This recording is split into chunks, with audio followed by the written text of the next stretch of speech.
The temptation of youth and the invisible trap. You're a man in your 40s, 50s, maybe even your 60s. You've been through enough ups and downs to carry some scars. Scars from love, from business, from life itself. Then one day, a young woman walks into your world. She's vibrant, full of energy, wrapped in mystery. She smiles. Her eyes light up when they meet yours, and to your surprise, she actually notices you. Not in that shallow, polite way. No. She sees you in a way that makes your heart beat like it hasn't in years. Suddenly, you feel alive again. The fire returns. Pride stirs inside you, as if it's been reborn. But here's the danger. In that very moment, most men begin to lose themselves. Instead of standing firm on the foundation of experience and strength they've built over decades, they start shrinking, bending, reshaping themselves to fit into her world. And the moment they do, the balance shifts. Stoicism has a name for this. The loss of self through desire, when you forget who you are, chasing nothing more than an illusion. Lesson 1. Don't try to be her age. The first mistake older men make with younger women is trying to play the part of someone they're not. They start dressing like they're 20 again, pretending to enjoy music they don't even understand, nodding along to TikTok trends they secretly couldn't care less about, and chasing after every fad just to seem relevant. But here's the truth. The moment you try to compete on her level, you lose. You don't become more attractive by shrinking yourself into her world, you become less. What drew her to you in the first place wasn't your ability to imitate her peers. It was your presence, the calmness, the grounded strength, the quiet confidence that only comes with time, scars, and lived experience. Marcus Aurelius once wrote, "If it is not right, do not do it. If it is not true, do not say it." Pretending to be something you're not is neither right nor true. It betrays your essence. And betrayal of the self is the fastest way to lose respect, not just hers, but your own. The real secret? You don't need to be her peer. Your strength is in being her opposite. Let her bring the fire of youth, while you stand as the rock, steady, calm, immovable. Let her be the spark of excitement, while you bring the depth and wisdom that balances it. A younger woman doesn't seek another boy to compete with. She seeks the stability, the depth, the maturity that only time can forge. Don't run from what you are. Own it, because that is where your true power lies. Lesson 2. Don't become her emotional trash can. One of the easiest traps for older men to fall into is becoming the free therapist. A younger woman might come to you with her pain, her chaos, her tangled fears of youth. And because you've lived longer, because you've endured your own storms, you believe you can save her. You think your wisdom, your patience, and your stability will fix her. But here's the brutal truth. The more you take on her burdens, the less she desires you. You stop being the man she admires and start becoming the crutch she leans on. You're no longer the mountain, just the couch she collapses into when the world is too heavy. And when she's done venting, she walks away lighter, while you're left carrying the weight. Seneca warned us long ago, "He who suffers before it is necessary, suffers more than necessary." By absorbing her storms, you chain yourself to struggles that aren't yours. You voluntarily step into a prison you never needed to enter. This doesn't mean you should be cold or indifferent. Presence matters, listening matters, but the Stoic man understands a vital distinction: to listen without absorbing, to care without drowning. A storm may rage around you, but you don't jump into the flood. You stand as the lighthouse, steady in the wind, guiding others without collapsing yourself. The secret is this: be there, but don't be consumed. Show compassion, but keep your center. A man who can stand in silence, grounded, while chaos swirls around him, that man radiates a safety deeper than any sweet words or constant reassurance. Women don't fall for the man who bleeds with them.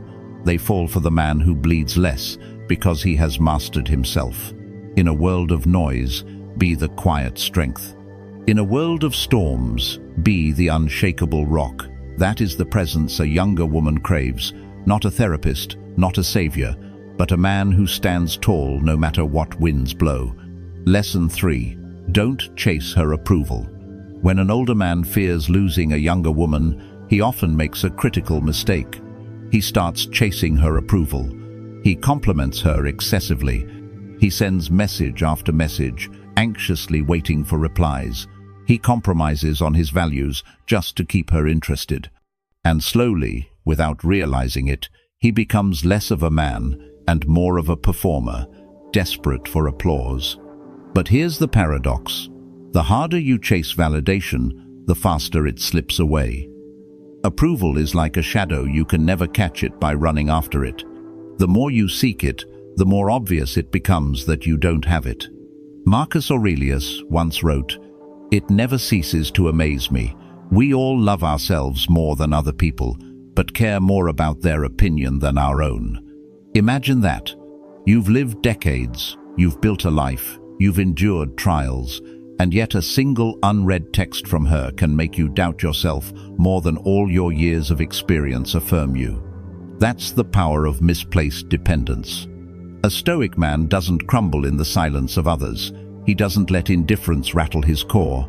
He understands that self-worth is not given, it is claimed, not through her compliments, not through her attention, but through his discipline, his consistency, and his integrity. The secret is this: when she is distant, don't panic. When she is silent, don't beg. Stand firm. Let your actions, your focus, and your mission speak louder than your insecurity. A man who validates himself commands respect without asking for it. And here's the truth women rarely admit. They are drawn to the man who doesn't chase their approval because he doesn't need it. His energy says, "I know who I am. If you see it, good. If not, I'll keep walking anyway." That's the kind of man a younger woman can't help but respect. Not because he begged for it, but because he didn't. Lesson 4. Don't try to impress, lead. Many men enter relationships like they're applying for a job. They buy gifts, they show off, they plan elaborate surprises, all in hopes of winning the role of her partner. But here's the problem. The moment you treat yourself as a candidate, you've already handed her the power. You've said, "I'm waiting for you to approve me." That's not attraction, that's auditioning. And women don't fall in love with applicants, they follow leaders. Stoicism reminds us that true leadership is not about domination or control, it's about direction. It's about living with purpose so clearly defined that others naturally want to join you on the path. A Stoic man doesn't bend his life around someone else's whims. He sets his course and moves forward with calm determination. The secret is this: stop asking, "What do you want me to do?" and start saying, "Here's what I'm doing. You're welcome to join." Don't try to entertain her with tricks or shallow displays. Instead, let her witness how you live, what principles you uphold, what goals you pursue, what battles you choose to fight. A woman isn't drawn to the man who scrambles to keep her entertained. She's drawn to the man whose life burns with purpose, the man who is already climbing his own mountain. She wants to feel that if she walks beside you, she's part of something bigger than herself. And here's the paradox. When you stop trying to impress, you become impressive. When you stop seeking her approval, you radiate authority. The man who leads with quiet strength doesn't need to convince her of his worth. His life makes the case for him. In the end, women don't follow the performance, they follow the fire. And that fire must be lit within you. Your vision, your discipline, your mission. That is leadership. That is attraction. Lesson 5. Don't build the future too soon. Another mistake older men often make is racing ahead in their minds. After just a few dinners, they're already imagining the wedding, the house by the lake, the kids running through the yard. They start speaking in forever, language before reality has even had the chance to test the present. But Stoicism warns against living in imagined futures. Epictetus advised, "When you are about to put your hand to something, remind yourself what it is." In other words, see things as they are, not as your hopes want them to be. When you start projecting too far ahead, you blind yourself to what's happening right now. You stop noticing whether her actions match her words. You ignore red flags. You overlook whether she truly respects you. And instead of leading, you start investing in a fantasy. The key is patience. Let the present prove itself before you start building castles in the sky. A strong man doesn't mortgage his peace of mind on what might happen. He evaluates what is happening. This doesn't mean you can't dream. Vision is important. But the Stoic man keeps his vision grounded in evidence, not wishful thinking. He observes, he tests, he waits. Only when a woman consistently shows loyalty, respect, and alignment with his values does he even consider the next step. And here's the irony. When you stop rushing to lock in the future, you actually become more attractive. Why?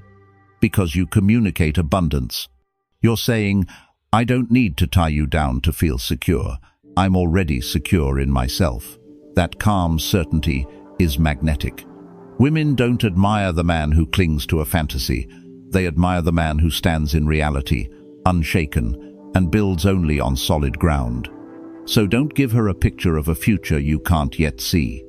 Give her the strength of a present that is undeniable. That is how trust and true attraction are built. Lesson 6. Don't become the backup plan. One of the most dangerous roles a man can accept is that of the just-in-case option. You're not her first choice, not the man she brags about, not the one she thinks of when she's excited. Instead, you're the safety net, the comfort zone, the guy she texts when plans fall through or when loneliness hits at midnight. At first, it feels flattering. She reaches out when she's down. She calls you when she's upset. You feel needed. But over time, you realize the truth. She doesn't turn to you out of passion. She turns to you out of convenience. Seneca wrote, "Associate with those who will make a better man of you." If a relationship makes you smaller, weaker, or less respected, then it's not love, it's exploitation. Here's the hard rule. Never settle for being someone's backup. You're not a spare tire to be used only when the road gets rough. You're not a substitute teacher filling in until the real one arrives. If you accept that role, you train her to see you as temporary, disposable, and replaceable. The Stoic man values himself too much to play second string. He knows that attention without respect is empty. He would rather stand alone with dignity than sit in the corner, waiting to be called upon. And here's the paradox. When you refuse to be the fallback option, you actually increase your value. Why? Because self-respect is magnetic. A man who says, "I won't be your backup plan. Either I am the choice, or I am nothing at all," forces others to recognize his worth. Remember, love without mutual respect is not love, it's dependency. If you feel like you're constantly waiting to be chosen, you've already lost. Walk away. Protect your dignity, because the right woman will never make you wonder if you're her plan B. You'll know you're her first and only choice. Lesson 7. Don't abandon your mission. If there's one mistake that destroys a man's power faster than anything else, it's this. He abandons his mission for a relationship. He forgets the path that made him who he is. He stops training, stops building, stops leading, just to spend more time entertaining, pleasing, or accommodating someone else. At first, it feels noble. You tell yourself, "She's young. She needs me. I should put her first." But in reality, every time you skip your priorities for her, you send a silent message. My life revolves around you now. And that's the very moment you stop being the man she was attracted to in the first place. I knew a man in his mid-40s who ran a small but thriving business. When he started dating a woman nearly 20 years younger, he began canceling meetings, skipping gym sessions, and ignoring his own long-term plans. He told himself he was making her happy. But here's what happened. The business suffered, his health declined, and his sense of purpose faded. Within months, she lost interest. Why? Because the fire that drew her in, the ambition, the drive, the discipline was gone. The Stoic perspective. Marcus Aurelius wrote, A man's worth is no greater than the ambitions he pursues. Your mission is not just something you do. It is who you are. It's the spine of your existence. Strip it away, and you collapse into someone unrecognizable. Women, especially younger women, are not drawn to men who orbit around them. They are drawn to men who are already moving towards something bigger, something higher. They want to feel that by walking beside you, they are stepping into a greater journey. The secret: never abandon your mission. Guard it like your life depends on it, because it does. Let her see that no matter how much you care for her, your purpose remains untouched. You train, you build, you grow. If she walks with you, great. If not, you keep walking anyway. And here's the paradox. The man who refuses to abandon his mission becomes irresistible, because nothing is more magnetic than a man who cannot be swayed from his path. Lesson 8. Don't become her emotional puppet. One of the oldest tests in relationships is this. A woman throws out little storms to see if you'll lose your center. It could be a sudden mood swing, a burst of jealousy, a dramatic silence, or even a playful provocation. The mistake many men make, especially older men, eager to keep the peace, is reacting instantly, bending, adjusting, or apologizing for things that don't even require an apology. In that moment, you stop being the man. You become the puppet.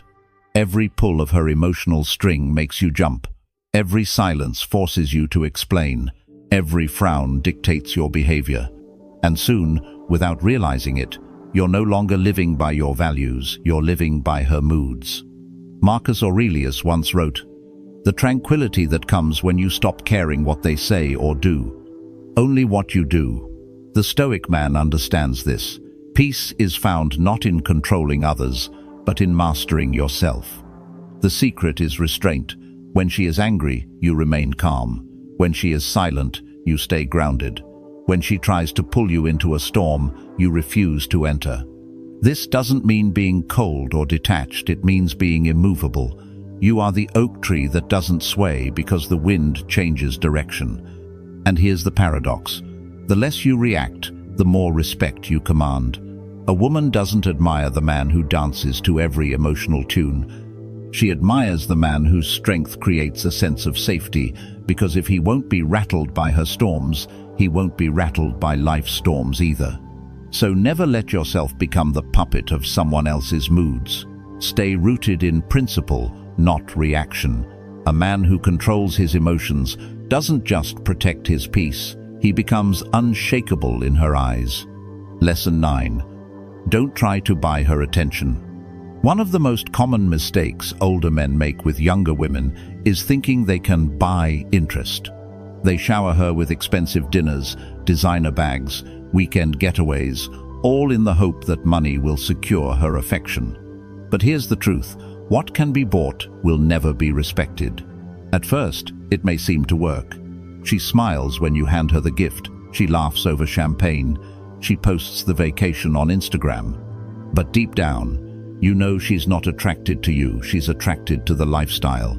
And the problem with attraction to lifestyle is simple. The moment someone offers her a shinier one, she's gone. A friend once told me about a man in his 50s who dated a much younger woman. He spent lavishly jewelry, cars, luxury trips.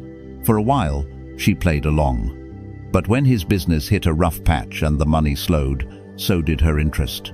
Within weeks, she moved on to someone else who could provide the same thrills. The man wasn't heartbroken because she left. He was heartbroken because he realized she had never truly been there in the first place. The Stoic perspective. Epictetus warned, "Wealth consists not in having great possessions, but in having few wants." A Stoic man understands that his value isn't tied to what he can buy, but to who he is. The real currency of attraction isn't money, it's character, discipline, and direction. The secret is this: never use wealth as a substitute for worth. Give gifts if you wish, but not as a strategy to secure love. Let generosity flow naturally, not manipulatively. What should impress her is not the price tag of what's in your hand, but the strength of what's in your heart and the consistency of your actions. A woman may enjoy the sparkle of diamonds, but she craves the shine of a man with vision, conviction, and self-respect. That is something no credit card can buy. So remember, if you have to purchase her attention, you never really had it. Attraction built on money dies with money, but attraction built on strength, presence, and purpose that is unbreakable. Lesson 10. Don't reveal all your depth too quickly. The final mistake many older men make is giving away the very thing that makes them valuable, their depth. Out of eagerness, they share their entire life story, their vulnerabilities, their struggles, and their dreams all within the first few weeks. They believe that honesty means pouring everything out at once. But what happens? The mystery is gone. The intrigue disappears. Instead of becoming more interesting, you become predictable. Think of it this way. A good book doesn't reveal its ending in the first chapter. A powerful movie doesn't give away every plot twist in the first 10 minutes. It unfolds, layer by layer, keeping the audience engaged. Your life, your experiences, your wisdom should be no different. The Stoic angle. Marcus Aurelius reminded us, the soul becomes dyed with the color of its thoughts. What you reveal, and when you reveal it, colors how others see you. If you give it all away too quickly, you rob both yourself and her of the natural process of discovery. The secret: share yourself slowly. Let her see pieces of your story, gradually revealed through your actions, not desperate confessions. Allow her to earn access to the deeper parts of who you are. This isn't about playing games, it's about respecting the weight of your own experiences. A younger woman isn't captivated by a man who spills everything in a rush. She's drawn to the man who carries a sense of mystery, the one who reveals wisdom over time, like hidden chapters in a book worth reading. When you reveal yourself too quickly, you teach her to take you for granted. But when you let your character unfold at its own pace, you create something far more powerful than excitement. You create anticipation. So don't empty your soul on the first page. Let her read you slowly, because the man worth knowing is the one who knows his value and doesn't hand it out all at once. Conclusion. In the end, Stoicism doesn't teach you how to win over a younger woman, it teaches you how to win over yourself. Don't chase approval. Don't abandon your mission. Don't shape yourself into a lesser version just to please someone else. You are a man who has lived, who has fallen, and who has risen. Let that calm power be your magnetism. Remember, you don't need anyone to complete you. You are already whole when you stay true to your path. And the right people will recognize that strength. If this message spoke to you, give this video a like. It helps spread the philosophy. Subscribe to join this journey of inner mastery, and comment below, "I never leave my path," as your personal commitment.